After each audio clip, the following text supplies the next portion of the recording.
Pemirsa, Ketua Umum PBNU meminta maaf atas 5 kadernya yang bertemu dengan Presiden Israel. Lantas bagaimana sanksi kepada 5 kader NU tersebut? Kami ajak Anda untuk bergabung bersama Ketua Pengurus PBNU, Syafiq Ali. Selamat sore, Assalamualaikum Pak Syafiq. Selamat sore, Waalaikumsalam warahmatullahi wabarakatuh. Baik, Pak Syafiq, sudah bertabayunkah, sudah mengklarifikasi dari kelima warga NU ini apa maksud dan tujuannya bertemu dengan Presiden Israel? Ya, tadi Gus Yahya sudah memanggil teman-teman yang kemarin berangkat ke Israel, ada 5 orang. Yang berangkat sebenarnya 8 orang, tetapi yang 5 ini kader NU. Tetapi yang bisa hadir adalah 1 orang yang koordinatornya aja. Dan dia sudah menjelaskan bahwa memang perjalanannya undangan pribadi, tidak mewakili lembaga, dan memang dari jaringan yang juga sudah lama dia miliki, kurang lebih seperti itu. Oke, tapi tujuannya untuk apa, Pak Syafiq?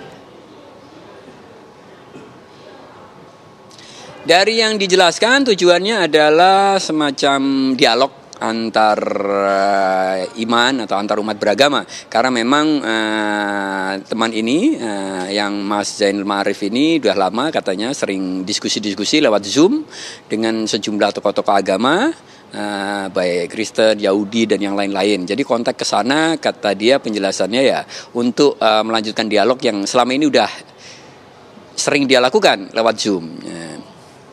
Baik, lalu dari hasil penjelasannya apakah ada indikasi pelanggaran yang dilakukan oleh kelima orang ini?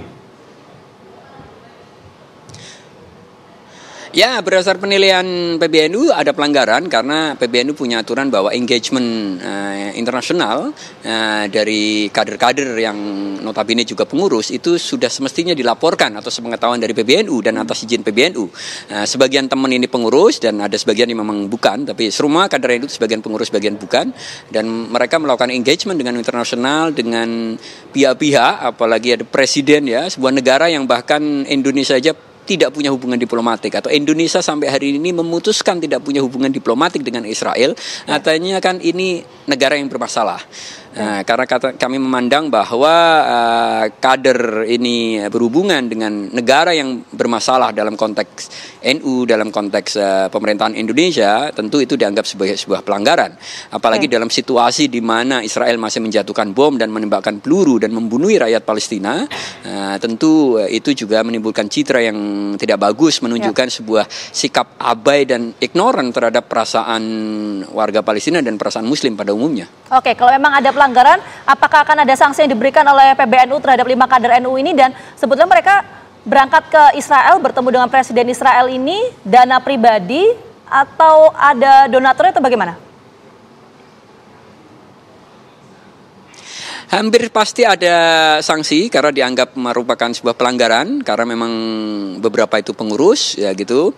Dan yang kedua, mereka berangkat memang atas sponsor sebuah jaringan NGO atau lembaga sosial dari Amerika ya gitu. Jadi bukan atas biaya pribadi. Jadi memang mereka berangkat ini disponsori oleh sebuah lembaga jaringan Israel di Amerika. Baik, lalu sanksinya sendiri secara konkret seperti apa bentuknya, Mas?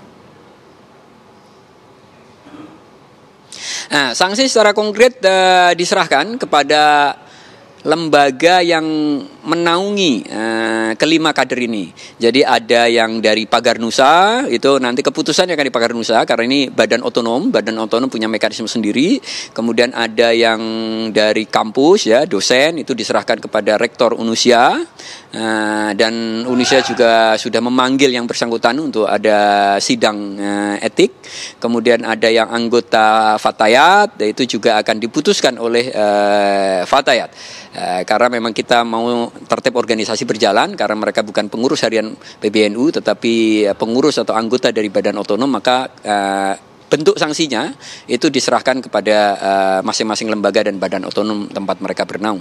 Oke, baik, nanti kita tunggu seperti apa sanksi akan diberikan, termasuk maksud dari donatur ini ya, mendanai mereka semua untuk berangkat dan bertemu dengan Presiden Israel. Terima kasih banyak sekali lagi Pak Syafiq atas waktunya. Assalamualaikum warahmatullahi wabarakatuh.